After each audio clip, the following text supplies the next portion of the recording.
बहुत दिनों पहले की बात है। शांतिपुर में एक बहुत बड़ा जंगल था। उस जंगल में मीनी नाम का एक माँ बंदरिया अपने दो बच्चों के साथ रहा करती थी। बच्चों में से बड़े का नाम था मिंटू और छोटे का नाम था चिंटू। मीनी अपने बच्चों को बहुत प्यार करती थी और बड़े ही लाड प्यार से उनका पालन पोषण करती थी। वो उन्हें अच्छे अच्छे भोजन भी लाकर दिया करती थी। कुछ महीने पहले ही मिनी के पति की मौत हो गई। तब से वो अपने बच्चों को कभी भी पिता की कमी महसूस नहीं होने दी। देखो मेरे बच्चों, मैं तुम दोनों के लिए केले लाई हूँ। अरे वाह, मजा आ गया। मुझे केले चाहिए, मुझे केले चाहिए। नहीं नहीं, मुझे पहले दो माँ, मैं बड़ा हूँ, मैं पहले खाऊंगा। हाँ बाबा हाँ, सबको बराबर दूंगी। शांति से बैठो जरा। मैं ये केले तुम दोनों के लिए ही तो लाई हूँ। पहले तुम दोनों को खिलाऊंगी, उसके बाद जो बचेगा मैं खाऊंगी। मेरे प्यारे बच्चों, आओ मेरे पास आओ। फिर दोनों बच्चों खाना शुरू करते हैं। खाने के बाद मिंटू अपने माँ से कहता है, माँ, इतने मीठे केले तुम कहाँ से लेकर आती हो? मुझे भी तुम्हारे साथ ले चलो ना माँ, मैं भी मीठे केले लाऊंगा। मेरे प्यारे बच्चों, तुम लोग जब बड़े होकर पेड़ पर छलांग लगाने के काबिल हो जाओगे, तब मैं तुम दोनों को सारे ठिकाने दिखा दूंगी। अब तुम दोनों बहुत छोटे हो, घर में ही रहा करो, बाहर बहुत खतरा है। अच्छा माँ, ठीक है, तुम जैसा कहोगे हम वही मानकर चलेंगे माँ। मैं तो बिल्कुल बाहर नहीं जाऊंगा माँ, बाहर बहुत खतरा है। तुम मुझे खाना लेकर दोगे और मैं बैठे बैठे खाऊंगा। लेकिन मेरे बच्चे, मैं तो हमेशा जीवित नहीं रहूंगी। मेरी भी तो उम्र हो रही है। बड़े होने के साथ साथ तुम दोनों को जंगल के सब कुछ सीख लेना होगा, नहीं तो मैं जब नहीं रहूंगी तब मुसीबत में पड़ जाओगे। नहीं माँ, तुम्हें कुछ नहीं होगा।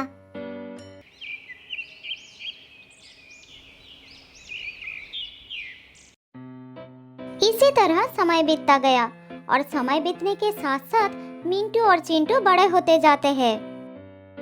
मेरे प्यारे बच्चों, तुम दोनों अब बड़े हो गए हो, इसीलिए मैं चाहती हूँ कि तुम दोनों मेरे साथ चलकर भोजन की तलाश करना सीखो। जंगल के नियम के बारे में जानो, जिससे तुम लोग खुद से अपना भोजन ढूंढकर अपना पेट भर सको। हाँ हाँ माँ, मैं तो कब से जाने के लिए तैयार हूँ। मुझे अभी ले चलो माँ, मैं इस घर के बाहर कभी नहीं गया हूँ। मुझे जंगल देखने का बहुत मन कर रहा है माँ। नहीं माँ, मैं नहीं जाऊंगा, मेरी तबीयत ठीक नहीं लग रही है, तुम दोनों जाओ। अच्छा अच्छा ठीक है, कोई बात नहीं, मैं तुम्हारे लिए भोजन लाऊंगी।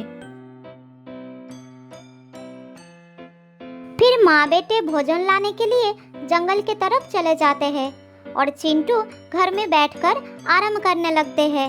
इसी तरह कुछ और दिन बीत जाता है। चिंटू को इसी तरह बिना हाथ पैर चलाए भोजन मिलने लगा, जिससे वो और भी आलसी हो गया। बाद में जब उसकी माँ उसे जंगल में जाने के लिए कहती थी, तो वो कुछ न कुछ बहाना बना देता था। बेटा चिंटू, क्या आज तुम मेरे साथ चलोगे? ऐसे बैठे रहने से कुछ नहीं होगा, तुम्हें भी तो खाना ढूंढना सीखना होगा। नहीं माँ, मेरे पैरों में बहुत दर्द हो रहा है और फिर जंगल से भोजन लेकर आना, इसमें कौन सी बड़ी बात है? तुम मुझे फालतू में परेशान कर रही हो। अच्छा ठीक है, तुम आराम करो, मैं खाना लेकर आती हूँ। मिनी को ये बात समझ में आ जाती है कि चिंटू की आदत बिगड़ गई है, वो आलसी हो गया है। अगर वो अभी भी नहीं सुधरा तो उसे एक दिन बहुत बुरे वक्त का सामना करना पड़ सकता है। इसी तरह मिनी उसके भविष्य को लेकर चिंतित हो जाती है, लेकिन चिंटू को लगता था कि उसकी माँ उसे अपने साथ ले जाकर बस परेशान करना चाहती है।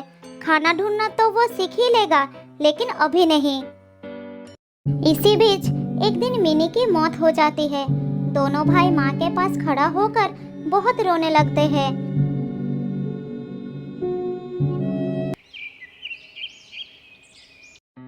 अगले दिन मिंटू अपने भाई को कहता है, देखो भाई, अब हमारी माँ नहीं रही, अब हमें खुद से सारा काम करना पड़ेगा। अरे तुम तो मेरे भाई हो ना, तुम्हारे रहते मुझे किस बात की चिंता है। हाँ, तुम्हारी बात बिल्कुल ठीक है, लेकिन हमें अपना जीवन जीने के लिए अपने पैरों पर खड़ा होना बहुत जरूरी है। मैं कब तक तुम्हारा साथ दूंगा। अरे भैया, ज्यादा ज्ञान मत दो। जंगल से मेरे खाने के लिए कुछ भोजन लाते हो तो तुम इसीलिए अपने आप को बड़ा महान समझने लगे हो। मिंटू को अपने भाई की बात सुनकर बहुत दुख होता है, लेकिन वो उसका साथ नहीं छोड़ पाता, उसके साथ ही रहने लगता है। इधर चिंटू अपने भाई के बातों को अनसुना कर उसी पर आश्रित होकर मजे करने लगता है।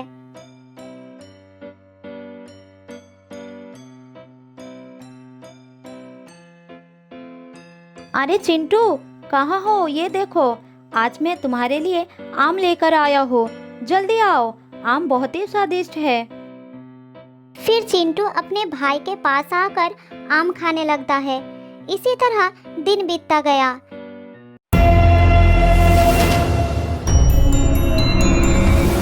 एक दिन उस जंगल में एक बदमाश शेर आता है।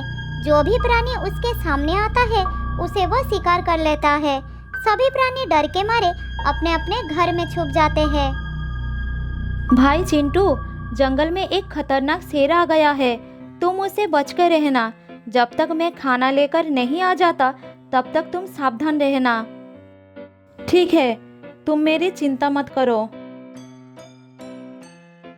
मिंटू पेड़ से उतरकर भोजन के तलाश में निकल जाता है। तभी वो शेर उसका पीछा करता है। मिंटू शेर को देखकर दौड़ने लगता है। फिर किसी तरह एक पेड़ पर चढ़ जाता है और अपना प्राण बचा लेता है। लेकिन वो शेर उस पेड़ के नीचे बैठकर मिंटू के उतरने का इंतजार करने लगता है। ये शेर तो मेरे पीछे ही पड़ गया, अब मैं अपने घर कैसे जाऊंगा। इसी तरह रात हो जाती है, लेकिन शेर वहां से नहीं हटता, जिस कारण मिंटू अपने घर नहीं जा पाता। उधर चिंटू अपने भाई के घर ना लौटने के कारण भूखा ही रह जाता है, लेकिन वो भोजन के लिए कोई भी कोशिश नहीं करता। पता नहीं मेरे भाई को क्या हो गया, कहीं ऐसा तो नहीं वो जानबूझकर आज वापस नहीं आया। मैं सुबह से भूखा हूँ, अब मैं क्या करूँ, बहुत भूख लगी है। चिंटू पूरी रात ही भूखा रहता है। अगली सुबह मिंटू घर वापस आता है और अपने भाई को खाना देता है। भैया, तुम्हारी वजह से मुझे पूरी रात भूखा ही रहना पड़ा। तुम तो भूखे रहे, मेरी तो जान ही खतरे में थी। अच्छा, ऐसा क्या हुआ तुम्हारे साथ? मिंटू अपने भाई को सारी बात बताता है। फिर उसे कहता है, इसीलिए तो कहता हूँ तुम खुद से कुछ काम कर लिया करो, जिससे जरूरत पड़ने पर बुरे समय का सामना कर सको। अच्छा, ठीक है ठीक है। इसी तरह समय बीतने लगता है। कुछ दिनों में बारिश का मौसम भी आ जाता है और तेजी से बारिश शुरू हो जाती है।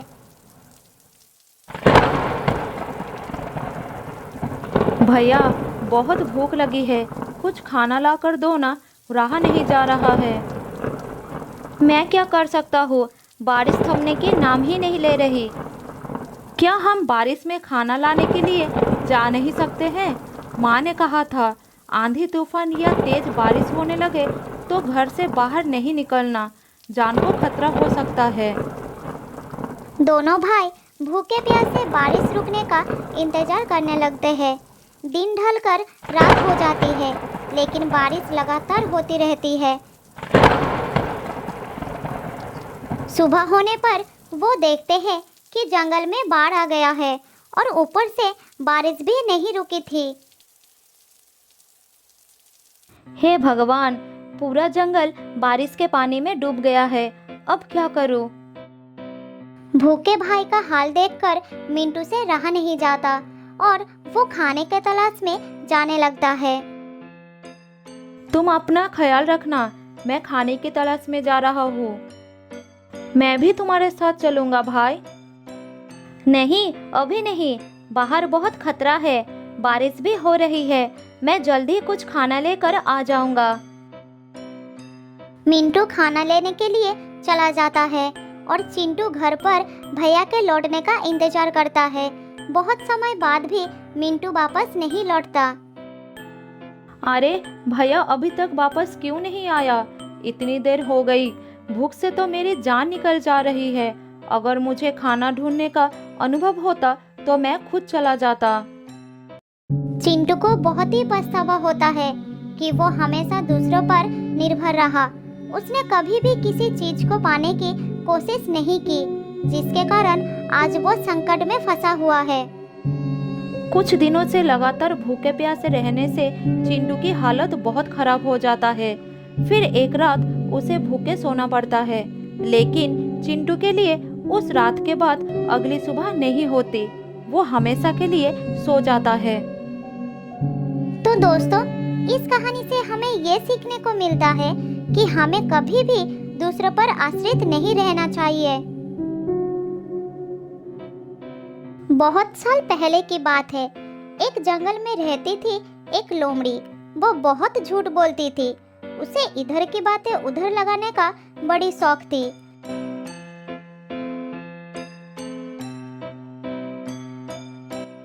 एक दिन लोमड़ी घूमते घूमते एक हिरनी के घर के सामने आ गई।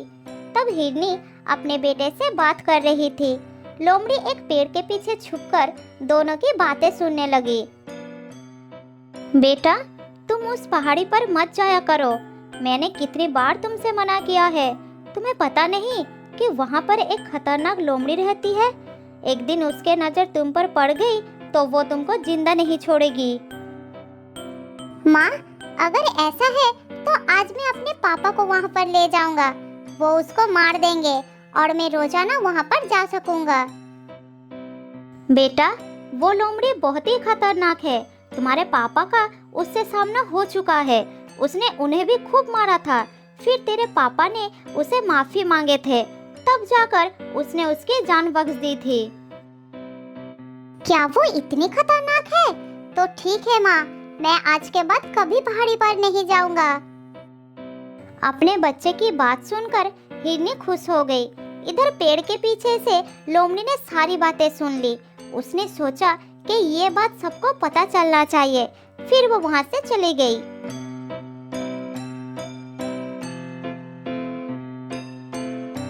वापस जाकर वो एक एक करके सारे जानवरों को ये बात बता दी कि हिरनी का पति एक लोमड़ी से पीट कर आया है। उधर हिरनी का पति जब जंगल में घूम रहा था, तब हर जानवर उसका मजाक बना रहे थे। वो सब यही कह रहे थे कि वो एक लोमड़ी से मार खा कर आया है। यही बात सुन सुनकर उसे बहुत गुस्सा आ गया। तब वो अपने घर पहुंचकर हिरनी के ऊपर बरसने लगा। तुमने लोमड़ी से कहा कि मैं एक लोमड़ी से मार खाकर आया हूँ। यही बात उसने पूरे जंगल में फैला दी है। तुमने ऐसा क्यों कहा? पति की बात सुनकर हिरनी ने उसे सारी बात बताई। अरे सुनो सुनो, गुस्सा मत करो। मैंने सिर्फ हमारे बच्चे को डराने के लिए कह दिया था और वो मान भी गया। मुझे नहीं पता कि लोमड़ी ने ये बात कब सुन ली। ये सुनकर हिरनी का पति लोमड़ी के पास गया और उससे बोला,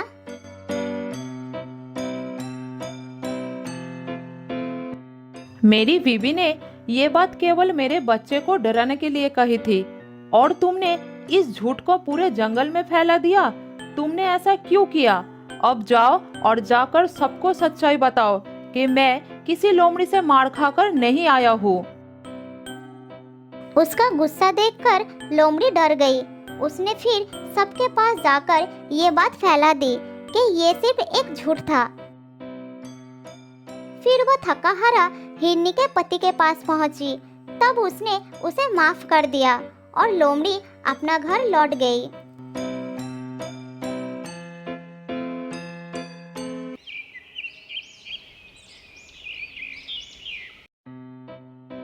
ऐसा ही कुछ दिन लोमड़ी चुपचाप रही, लेकिन अभी भी उसका ये आदत छूटी नहीं थी फिर से वो जंगल में घूमने लगी।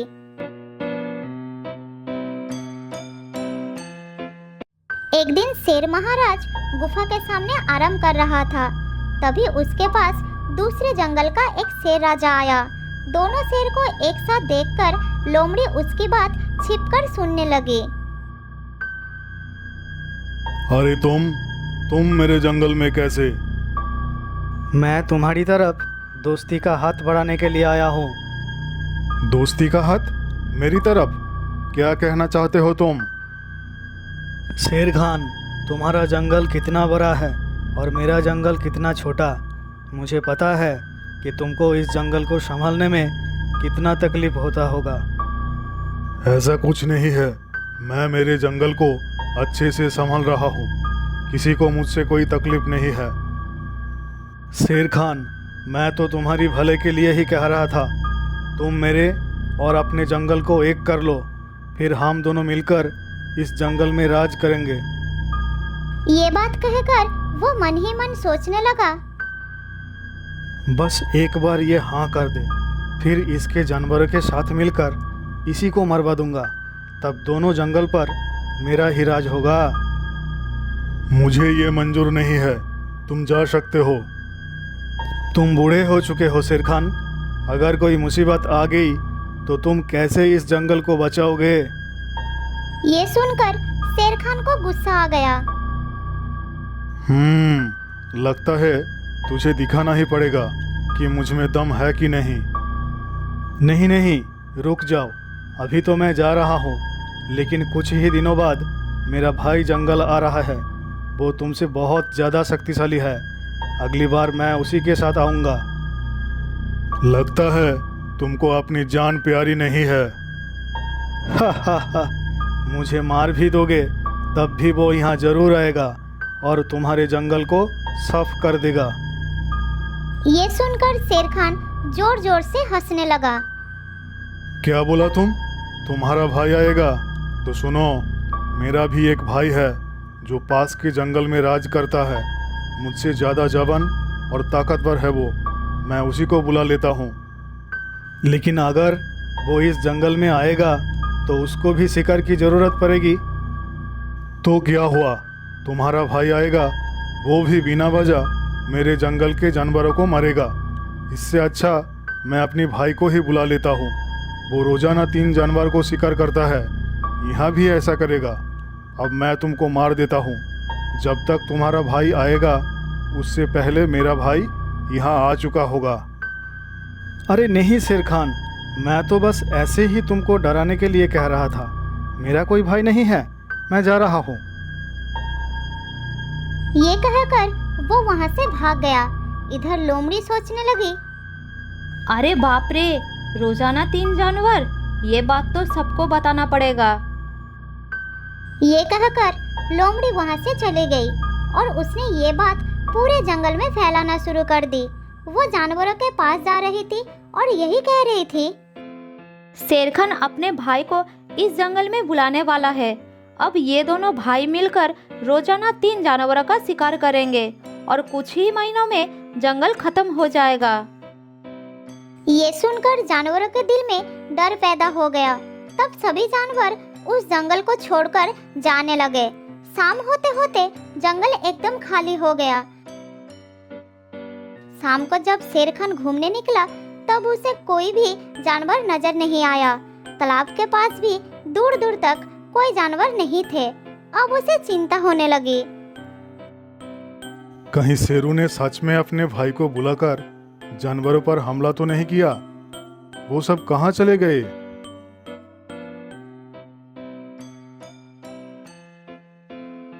थोड़ी दूर जाने के बाद शेर खान को बहुत सारा पैरों के निशान नजर आया जो जंगल के बाहर के तरफ जा रहा था। फिर वो उसी रास्ते से भागना शुरू कर दिया।